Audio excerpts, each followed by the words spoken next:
জিবরিল আলাইহিস সালাম দোয়া করলেন, যেই ব্যক্তি রমজান মাস পেল অথচ নিজের গুনাহ ক্ষমা করাতে পারল না, ওই ব্যক্তির উপরে লানত। আর এই দোয়াতে রাসূল সাল্লাল্লাহু আলাইহি সাল্লাম বললেন আমিন। আমাদের লাইফ পরিবর্তন করার জন্য, আমাদের গুনাহ ক্ষমা করানোর জন্য রমজান হচ্ছে দ্য গ্রেটেস্ট অপরচুনিটি। আর এই সুপার অপরচুনিটি যদি আমরা মিস করি তাহলে তো আর কোনো কিছু বলার থাকে না। আমাদের থেকে বড় দুর্ভাগা কে হতে পারে যে রমজান মাস পেল অথচ কাজে লাগাইতে পারলো না।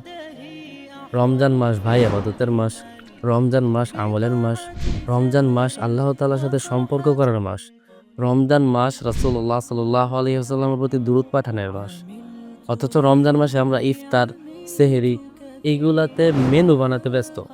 সেহরি আর ইফতারের মেনু নিয়ে ব্যস্ত।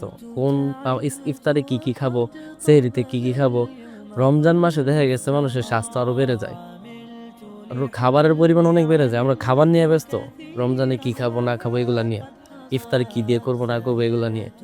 আমল কি কি একটু এক্সট্রা আমল বাড়াই করবো এগুলাতে খুব কম মানুষই কনসার্ন দেয়।